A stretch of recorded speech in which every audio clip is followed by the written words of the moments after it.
So in this anime pose drawing tutorial, I'm going to be doing a couple of poses of Musashi from the series Baki. And I try to find the right pose for him. I know there's like a bunch of different poses of him swinging his sword. And I was trying to find kind of like the poses that I wanted to draw and show him in a little action and also with the sword kind of in a foreshortened way.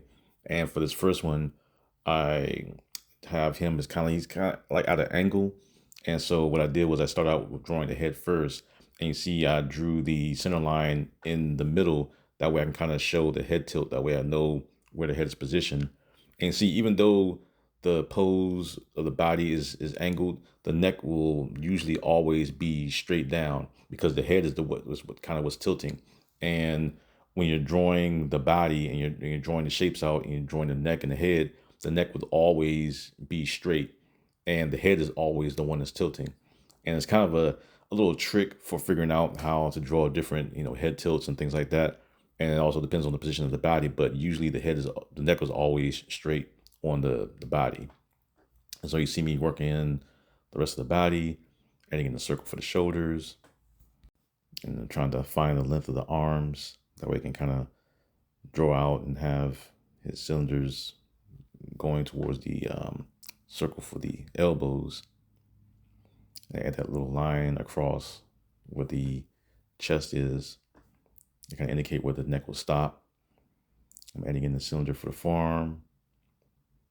That way I can add in the hand, the sword.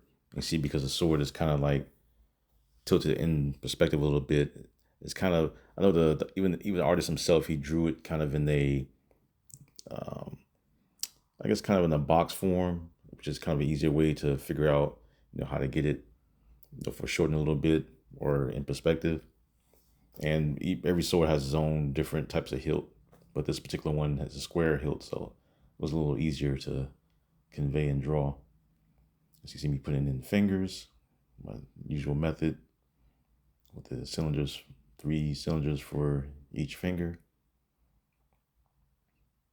and adding in the hilt of the sword. I didn't really get too crazy with it, just kind of just drew it in a kind of where I can just figure out and measure, distance between how far the sword would go down towards the body before I start, drawing it in and adding in some slight details to it. And drawing in the hilt. And whenever I'm drawing swords, I always draw circles for the hilts or for the little handle. Kind of a generic way for me to do it. Then as I erase it and go over it to add details, I'll add in the designs and whatever else I'll add into it. So I'm adding in the fingers. Fingers holding the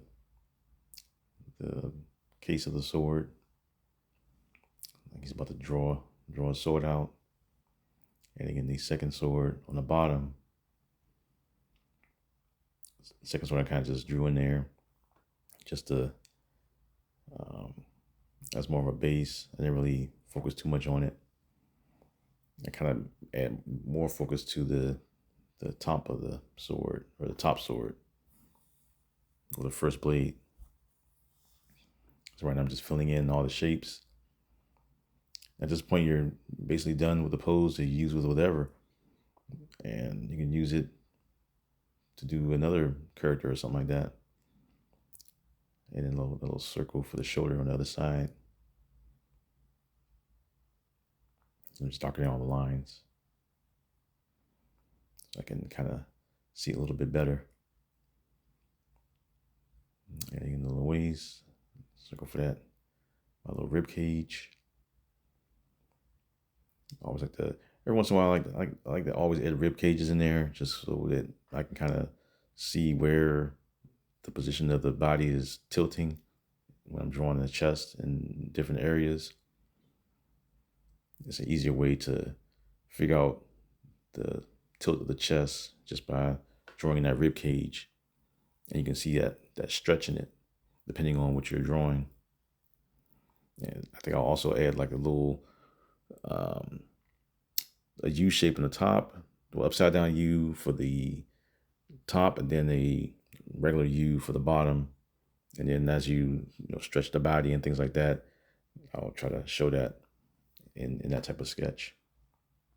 So right now I chose this pose, and I chose it only because it was a kind of a challenging pose, depending on how you approach it, because he's holding the sword and the sword is pointing straight, and it's rare for or a rare angle to draw the sword that way because of um, you don't really see the sword, so it's kind of just it's real thin, and even the way that's drawn there is kind of like you can see it, but typically you probably wouldn't see the sword as much, but every artist has their own thing, and I like it this way.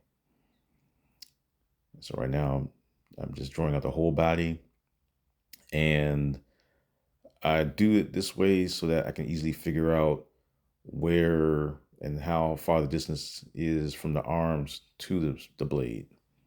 Like I see, I draw the blade in the center or the handle hilt. And I'm going to start drawing and adding in the arms as I go. Even though the way I started out with the hilt here kind of doesn't look right, but I mean, sometimes the pictures don't look right until you fill them in and show exactly what's going on in the picture. So right now I'm adding in the forearms. And it's because now that I drew the hilt of the sword, now I'm measuring the distance from that to the shoulder blades. And because I'm in this initial stage of drawing, you can erase it as many times as you want, going to the top and trying to figure out how far the arms go. This is kind of the stage where you can kind of go and play around with it and mess around and figure out what you want to do. But the distance of what I have here is pretty acceptable. I mean, because either way, you're going to erase it and add your own character or this specific character. It all depends on what you want to do with the pose. So I'm just darkening all lines. So like my brain can get a rest for trying to figure out where all the lines are going towards. I'm adding in the hand, even though you can't see it that much because the hand is behind the handle of the sword. So kind of just dropping it in real quick. I'm adding in the lines for the chest. Don't really have to, but I always like to do it. And that's it for this video.